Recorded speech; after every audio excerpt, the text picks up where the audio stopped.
Halo Besti, ketemu lagi di vlog aku sepulang kerja. Hari ini aku akan membahas satu artikel yang lucu banget, gambarnya ada pisangnya.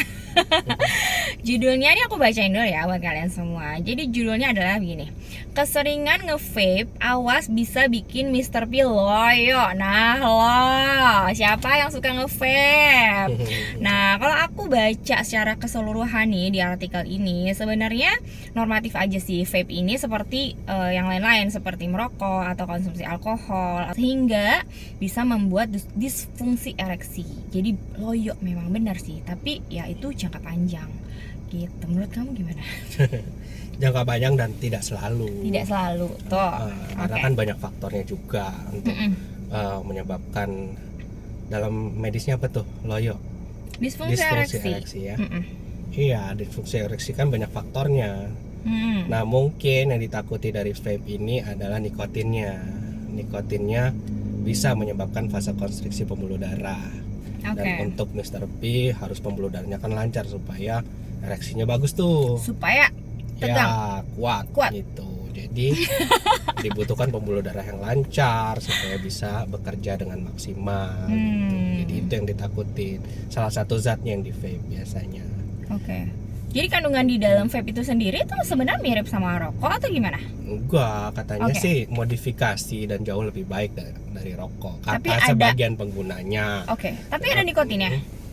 Katanya jauh lebih kecil dibanding rokok katanya. Karena mereka kan bisa ngatur sendiri tuh kadar nikotinnya berapa yang mau masuk, terus nitrogliserolnya berapa gitu. Jadi zat-zat yang mereka pengen sebagai ini perisanya juga apa kan bisa diatur tuh. Sedangkan kalau rokok kan dari tembakau asli tuh. Nah, jadi nggak bisa untuk mengaturnya mungkin. Tapi walaupun bisa diatur terus sedikit-sedikit kadarnya, tapi kalau terus-menerus dan jangka waktu panjang ya ada efeknya juga ya sebenarnya ya.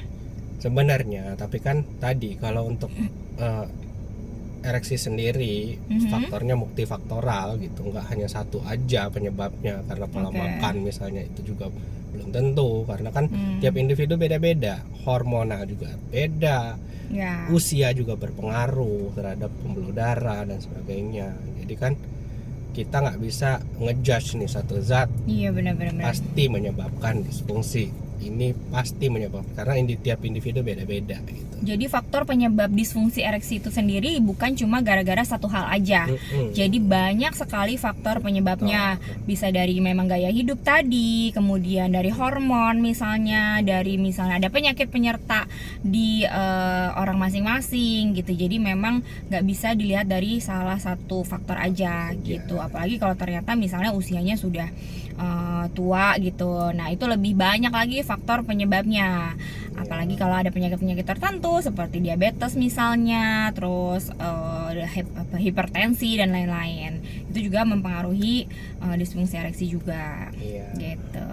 Tapi itu tadi kalau udah tahu banyak faktor nih, udah tahu pembuluh darah saya bermasalah gitu, masih juga nge-vape. Ya peluangnya makin besar. Udah tahu kamu ada masalah, terus ditambahin lagi masalah. Masalah hidup kamu udah banyak. Jadi peluangnya makin besar untuk terjadinya penyakit. Jadi itu ya harus diperhatikan gitu.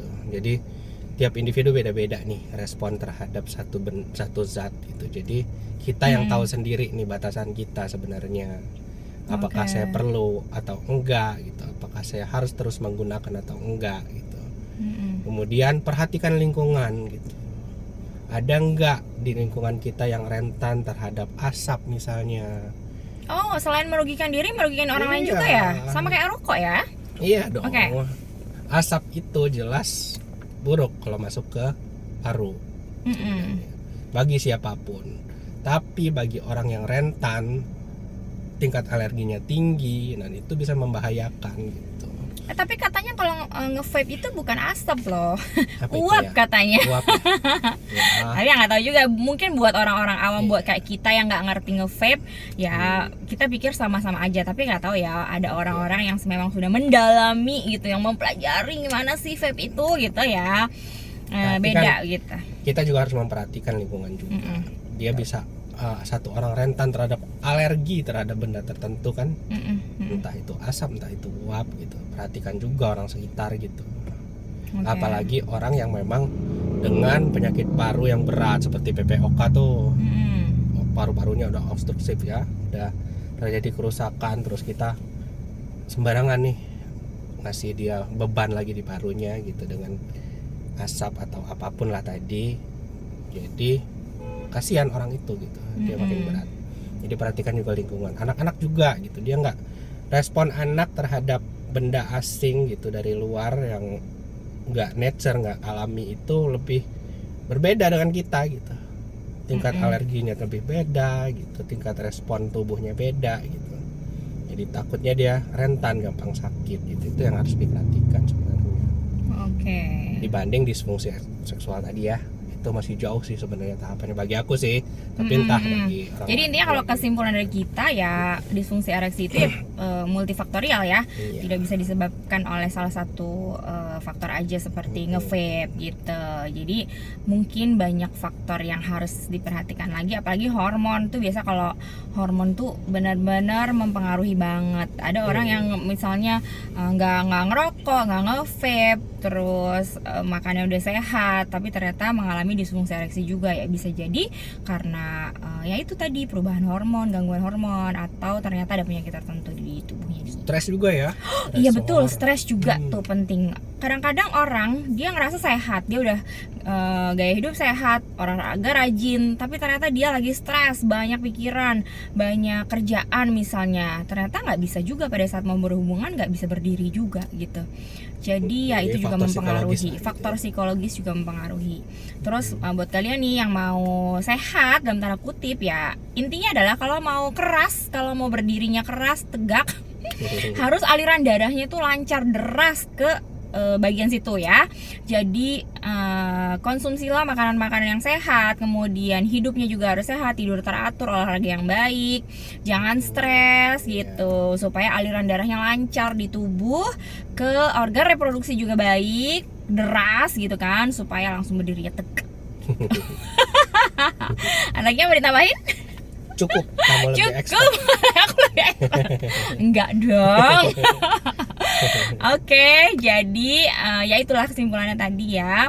Buat kalian yang mau berdiri tegak, berdiri kencang, ya itu terapkanlah gaya hidup sehat, terus olahraga yang cukup supaya aliran darahnya lancar dan deras. Oke. Dan satu lagi nih, lagi. apabila vape-nya tidak bisa dihentikan, sesuaikan dengan pola hidup sehat yang lain, seperti rajin olahraga, makan sayur dan buah, antioksidan yang tinggi gitu. Jadi imbang hidupnya. Nah gitu. Jadi daripada nggak melakukan yang aktivitas yang baik sama sekali ya, maksudnya ini diimbangi gitu.